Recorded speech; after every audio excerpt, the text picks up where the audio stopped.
നമസ്കാരം. വർത്തമാനത്തിലേക്ക് സ്വാഗതം.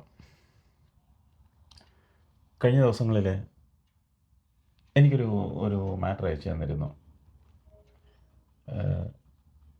മെത്രാപ്പൊലീത്തമാർ എങ്ങനെയായിരിക്കണം? ഞാനത് വായിച്ചപ്പോൾ എനിക്കൊന്ന് നേരിട്ട് ഒന്ന് സംസാരിക്കണമെന്ന് തോന്നി. ഇന്ന് നമ്മുടെ സമൂഹത്തിൽ വിവിധ സഭകളിലായി മെത്രാപ്പൊലീത്തമാരെ തട്ടിയിട്ട് നടക്കാൻ വയ്യാത്തൊരു സാഹചര്യമാണ്. സഭകളിലെ മെത്രാപ്പൊലീത്തമാർ മാത്രമല്ല, ഇപ്പം വ്യാജ മെത്രാപ്പൊലീത്തമാർ വരെ ഇറങ്ങിയിട്ടുണ്ട്. ചെന്നൈയിൽ വെല്ലൂരൊക്കെ ചെന്ന് കഴിഞ്ഞാൽ അത് ഈ കുപ്പായം തയ്പ്പിച്ച് വിൽക്കാനായിട്ട് വെച്ചിട്ടുണ്ട് മെത്രാപ്പൊലീത്ത. ശരി. ഒത്തിരി വ്യാജ മെത്രാപ്പൊലീത്തമാർ നമ്മുടെ ചുറ്റുമുണ്ട്. അത് പല പേരിലും പല സഭകളുടെ പേരിലും ഒക്കെ ആയിട്ട് ഒത്തിരി പേരെ കാണാം. ഞാൻ തന്നെ കഴിഞ്ഞ ദിവസങ്ങളിലൊക്കെ ചില മെത്രാപ്പൊലീത്തമാരെ കുറിച്ചൊക്കെ വ്യാജ മെത്രാമാരെ കുറിച്ചൊക്കെ ഞാൻ തന്നെ വാർത്ത ചെയ്തിട്ടുണ്ട്. അപ്പോൾ നമ്മുടെ വിശ്വാസം മാത്രമല്ല, നമുക്കൊരു മെത്രാപ്പൊലീത്തയെക്കുറിച്ച് നമുക്കൊരു കൺസെപ്റ്റ് ഉണ്ട്. ഒരു മെത്രാപ്പൊലീത്ത എങ്ങനെയായിരിക്കണം? ഒരു മേൽപ്പട്ടക്കാരൻ എങ്ങനെയായിരിക്കണം? ഞാനൊക്കെ എൻ്റെ വീട് കൊട്ടാരക്കര കോട്ടപ്പുറം പള്ളിയുടെ അടുത്താണ്. പള്ളി നിന്ന് നോക്കുന്ന വീടാണ് എൻ്റെ വീട്, വടക്കുവശത്ത്. ഞങ്ങളൊക്കെ കളിച്ചു വളർന്നത് കോട്ടപ്പുറം പള്ളിയുടെ തിരുമുറ്റത്താണ്. എനിക്കിപ്പോഴും ഓർമ്മയുണ്ട്. എൻ്റെ കൊച്ചുനാളിലൊക്കെ അന്നത്തെ കൂർലോസ് തിരുമേനി കാലം ചെയ്ത മാത്യൂസ് ഇതുംബാവ, കൂർലോസ് തിരുമേനിയുടെ പഴയ ഒരു ഫിയറ്റ് കാറുണ്ട്. ആ ഫിയറ്റ് കാർ ഓടിക്കുന്നത് പാപ്പച്ചാനായിരുന്നു. ഞങ്ങൾ കുറച്ച് പേരുണ്ട്. ഞങ്ങൾ പിള്ളേർ പള്ളിയുടെ മുറ്റത്തെ കബഡി കളിയും പഴയ സാറ്റ് കളി ഒളിച്ചു കളിക്കുന്നുണ്ടല്ലോ, സാറ്റ് കളി അതൊക്കെ ആയിട്ട് ഇങ്ങനെ കളിച്ചുകൊണ്ടിരിക്കുമ്പോഴായിരിക്കും റോഡിൽ നിന്ന് ഇച്ചിരി പൊക്കത്തിലാണ് പള്ളി. അപ്പോൾ താഴേന്ന് ഈ ഫിയറ്റ് കാർ കയറി വരുമ്പോഴേ പാപ്പച്ചാൻ അങ്ങനെ ഓടിച്ചുകൊണ്ട് കയറി വരുമ്പോഴേ നമുക്കറിയാം തിരുമേനി വരുന്നു. തിരുമേനി വരുന്ന ആ കാറ് കാണുമ്പോൾ തന്നെ ഞങ്ങൾ നാനാ വഴിക്കും ഓടിയിട്ട് ഞങ്ങളിങ്ങനെ ഒളിച്ചിരിക്കും. പള്ളിയിൽ മണി അടിക്കും. അത് തിരുമേനി വരുമ്പോൾ മണി അടിക്കത്തില്ല, ഞങ്ങൾ ഒളിച്ചിരിക്കും. ഒളിച്ചിരുന്നിട്ട് അപ്പോൾ തിരുമേനി കാരണത്തൊന്നിറങ്ങി, അപ്പോൾ ഞങ്ങൾ ഈ അങ്ങോട്ടും ഇങ്ങോട്ടും ഓടി പോകുന്നത് തിരുമേനി കാരണത്തിരുന്ന് കണ്ടിട്ടുണ്ട്. അപ്പോൾ തിരുമേനി അവിടെ ഇറങ്ങി നിന്നിട്ട് ഇങ്ങനെ ചുറ്റും നോക്കും. ആരുടെയെങ്കിലും ഒരു കയ്യോ കാലോ എവിടെയെങ്കിലും കാണും. അപ്പോൾ അവിടെ നിൽക്കും, എന്നിരിഞ്ഞ് വിളിച്ചിട്ട് മക്കളെയെന്നും വിളിച്ചുകൊണ്ട് ആ ഒരു അതൊക്കെ കണ്ടും കേട്ടും അനുഭവിച്ചും വളർന്നവരാ നമ്മളൊക്കെ. പക്ഷെ ഇപ്പോഴത്തെ തിരുമേനിയവരങ്ങനെയാണോ? നല്ലൊരു ചോദ്യമാണ്. ഞാൻ ആദ്യം എന്നെ ഒന്ന് പരിചയപ്പെടുത്തത്. എൻ്റെ പേര് കോരസൻ വർഗീസ്. ന്യൂയോർക്കിൽ നിന്നും മലങ്കര ഓർത്തഡോക്സ് സഭയുടെ മാനേജിംഗ് കമ്മിറ്റി മെമ്പറായിട്ട് 5 വർഷം പ്രവർത്തിക്കാനിടയായിട്ടുണ്ട്. അതിൻ്റെ ഒരു പശ്ചാത്തലം എന്ന് തന്നെ പറയുന്നത്, ഞാൻ വളരെ ചെറുപ്പം മുതൽ തന്നെ നമ്മുടെ സഭയുടെ വിവിധ മേഖലകളിൽ പ്രവർത്തിക്കാനുള്ള ഒരു ഭാഗ്യം ലഭിച്ചിട്ടുള്ള ആളുകൂടിയാണ്.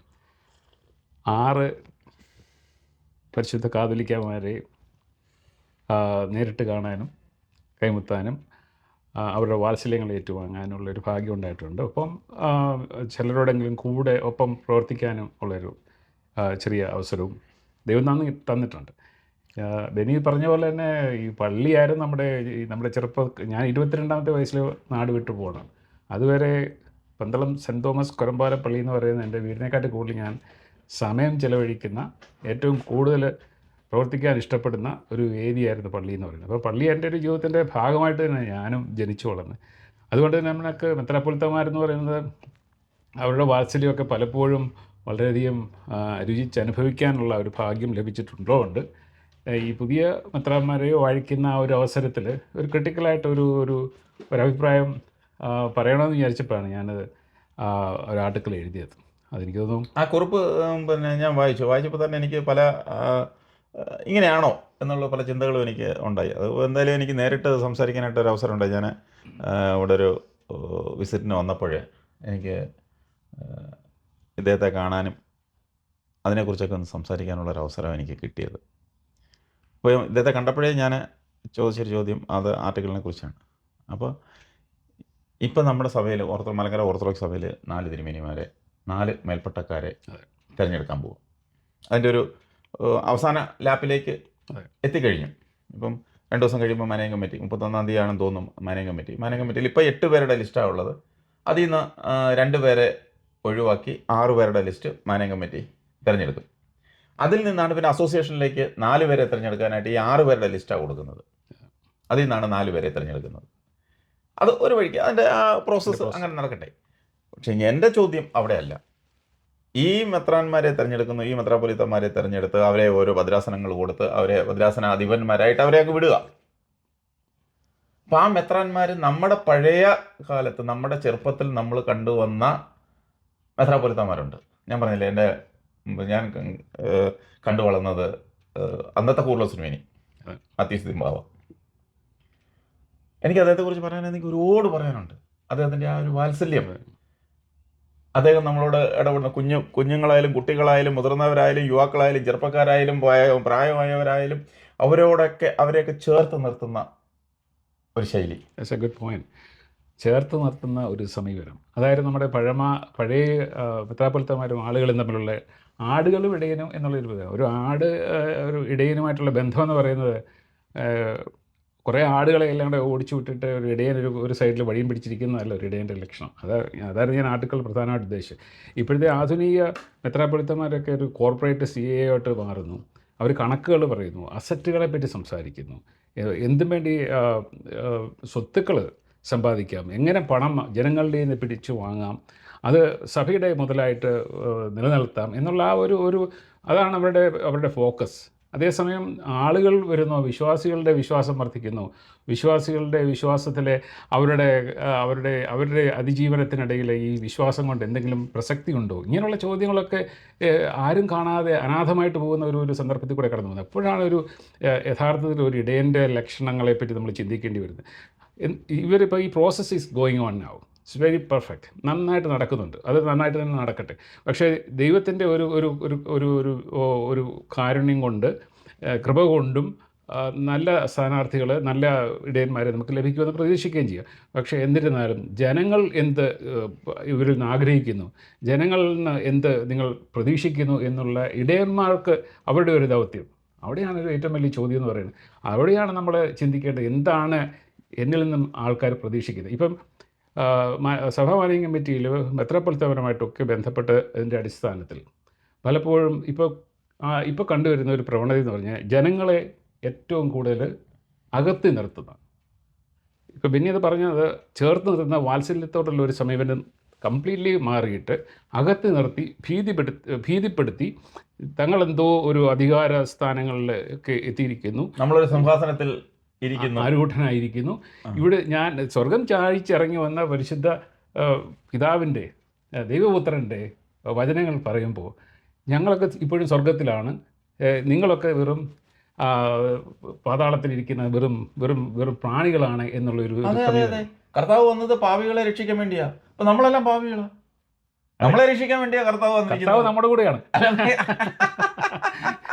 ദൈവപുത്രൻ നമ്മുടെ കൂടെയാണ്, നമ്മളെ കാണാനാണ് വന്നിരിക്കുന്നത്. പക്ഷേ ആ ഒരു ദൗത്യത്തിൽ നിന്ന് സഭ മാറിയിട്ട് സഭ ഇപ്പോഴും ദൂരം കൂടുതലായിട്ട് വരുന്നു.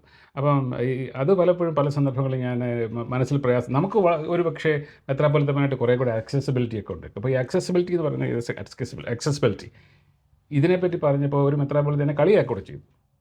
അപ്പം ഞാൻ പരിശുദ്ധ കാതോലിക്കമായിട്ട് പറഞ്ഞു, ഇത് തന്നെ കാര്യങ്ങൾ പറഞ്ഞു. നമുക്ക് പറയാൻ ഒരു അവസരം കിട്ടിയപ്പോൾ പറഞ്ഞു, മെത്രാപ്പൊലീത്തമാർ കൂടുതൽ ജനങ്ങളിലേക്ക് ഇറങ്ങിച്ചൊല്ലുകയും അവരുടെ ജീവിതവുമായിട്ട് ബന്ധപ്പെടുകയും അവരുടെ ജീവിതവുമായിട്ട് അടുത്തിടപെടുന്ന ബന്ധപ്പെടുന്ന റിലേറ്റ് ചെയ്യാൻ പറ്റുന്ന ഒരു പിതാവിനെ ആൾക്കാർ കൂടുതൽ സ്നേഹിക്കും.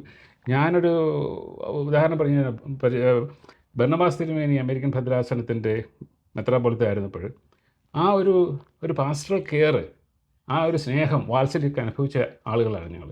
നാട്ടിൽ അതേസമയം ഗ്രിഗോറിയോസ് മാർ ഉസ്താദിയോസ് തിരുമേനി നാട്ടിൽ വീട്ടിൽ ചെന്ന് കഴിഞ്ഞാൽ അടുത്ത ദിവസം പോകുന്ന തിരുമേനിയെ കാണാനാണ് പോകുന്നത്. അപ്പം തിരുമേനിയും ഞാനുമായിട്ടൊക്കെയുള്ള ഒരു ബന്ധം, എൻ്റെ കൂട്ടം അതേ ആൾക്കാർ വെളിയിൽ ജീവിക്കുന്നവരൊക്കെ തിരുമേനിയെ കാണാനായിട്ട് വരികയും തിരുമേനിക്ക് ഓരോന്ന് എന്തെങ്കിലുമൊക്കെ കൊടുക്കുകയും തിരുമേനിയിൽ നിന്ന് എന്തെങ്കിലും ഒരു ഭക്ഷണം കഴിക്കുകയോ ഒന്നിച്ചിരുന്ന് പ്രാർത്ഥിക്കുകയൊക്കെ ചെയ്യുന്ന ആ ഒരു വലിയൊരു അനുഭവം, ഒരു സ്നേഹവും കരുതലും ഒക്കെ ആ ഒരു കാലഘട്ടത്തിൽ കൂടെ നമ്മൾ കടന്നു വന്ന് ബർണബാസ് തിരുമേനി ഇവിടെ ഉള്ളപ്പോൾ രാവിലെ 5 മണിക്ക് എഴുന്നേറ്റ് കഴിഞ്ഞാൽ ചിലപ്പോൾ ഒരുപക്ഷെ തിരുമേനി വിളിക്കും.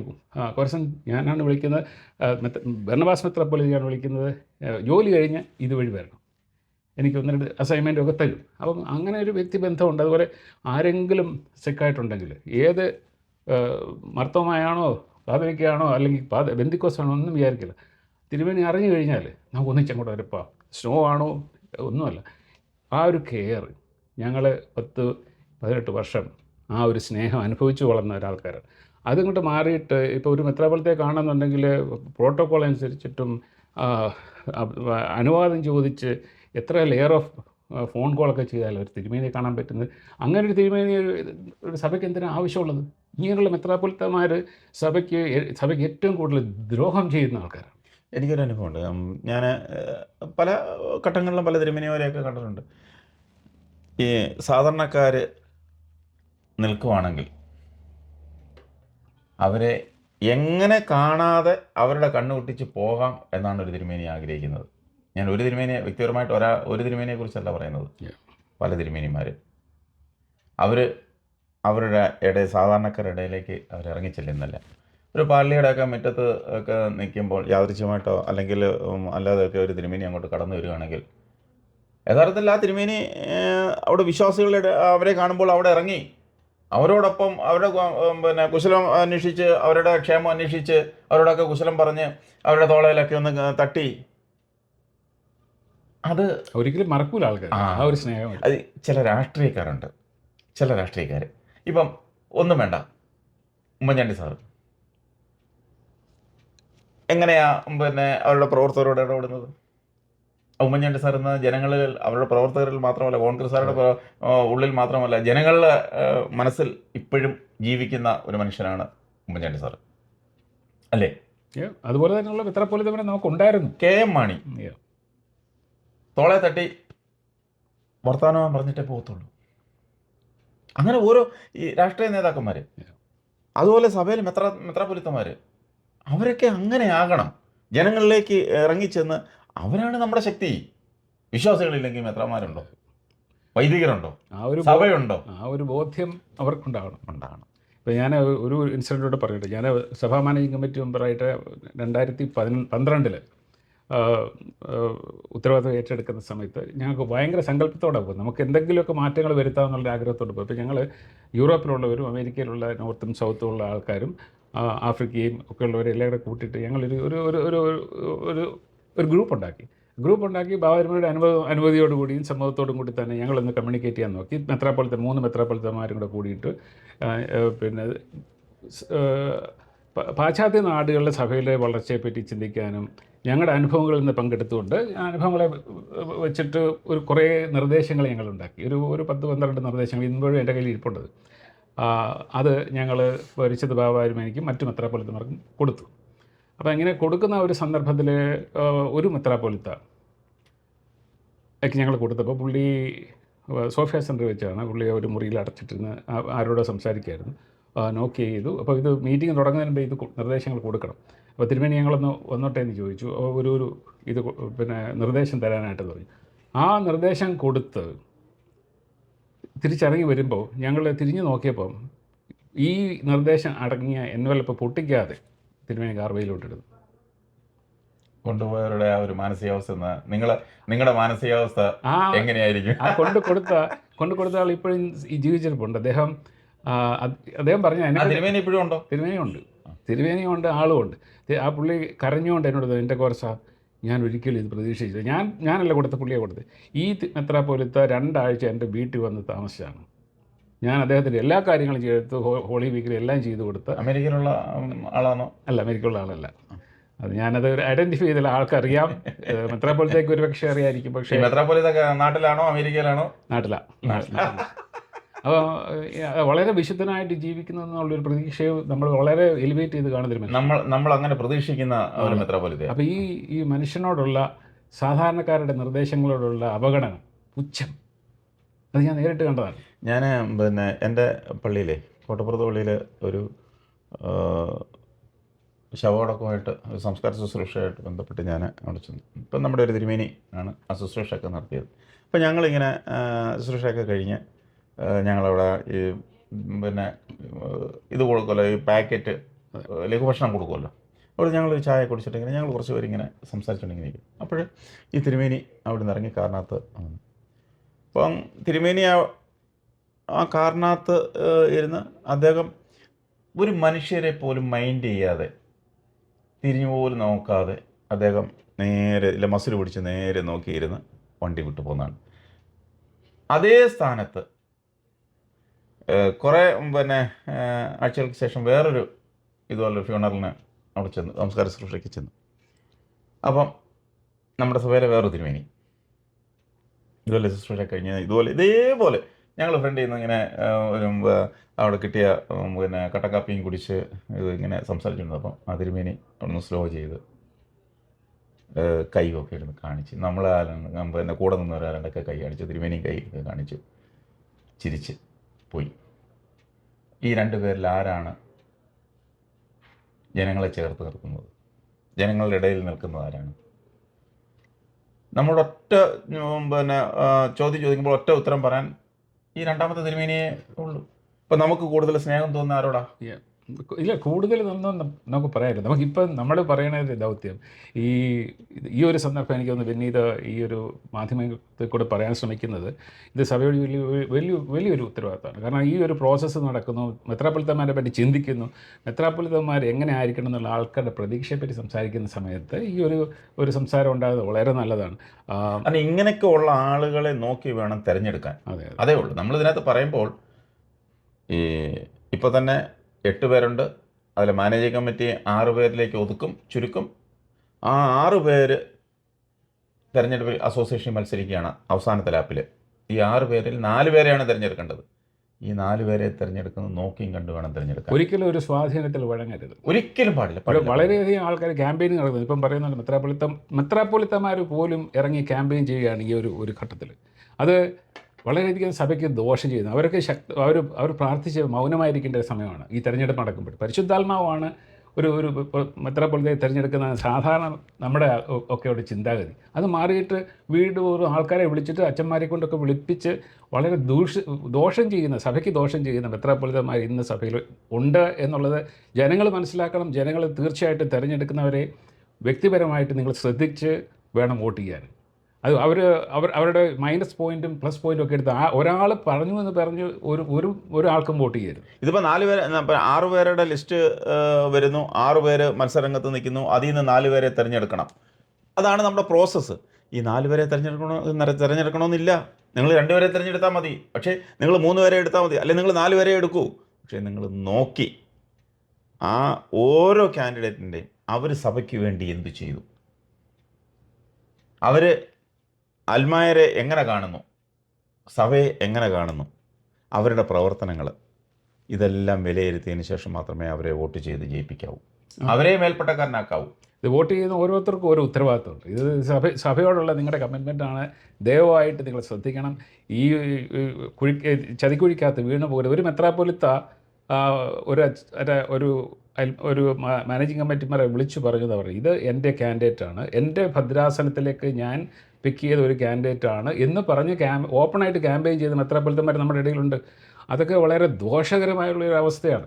അതൊരിക്കലും അല്ലെങ്കിൽ അമേരിക്കയിൽ നിന്ന് വരുന്ന ഒരാളാണ്, അല്ലെങ്കിൽ റഷ്യയിൽ നിന്ന് വരുന്ന ഒരാളാണ്, അല്ലെങ്കിൽ സിംഗപ്പൂരിൽ നിന്ന് വരുന്ന ആളാണ്, ഇങ്ങനെ യാതൊരു പ്രയോറിറ്റിയില്ല. സഭയ്ക്ക് പൊതുവായിട്ട് ആരെയാണ് ആവശ്യമുള്ളതെന്നുള്ളത് അവരുടെ ചുറ്റുപാടുകളും അവരുടെ ബാക്ക്ഗ്രൗണ്ടും നിങ്ങളുടെ കൺവിക്ഷൻ അനുസരിച്ചിട്ട് മനസ്സിലാക്കി വേണം വോട്ട് ചെയ്യാൻ. അങ്ങനെ ആയിരിക്കും ഒന്ന് വോട്ട് ചെയ്യുന്ന എന്ന് ഞാൻ പ്രതീക്ഷിക്കുന്നു. ഒരിക്കലും ഒരു സ്വാധീനത്തിൽ വീഴാതെ നിങ്ങളുടെ നിലപാടുകൾ ദൈവത്തിൽ സമർപ്പിച്ചുകൊണ്ട് തീക്ഷ്ണതയോടെ വിലയിരുത്തിയിട്ട് വേണം ഈ ഓരോ വോട്ടുകളും നിങ്ങൾ ചെയ്യുവാൻ എന്ന് താഴ്മയായിട്ട് അപേക്ഷിക്കുകയാണ് ചെയ്യുന്നത്.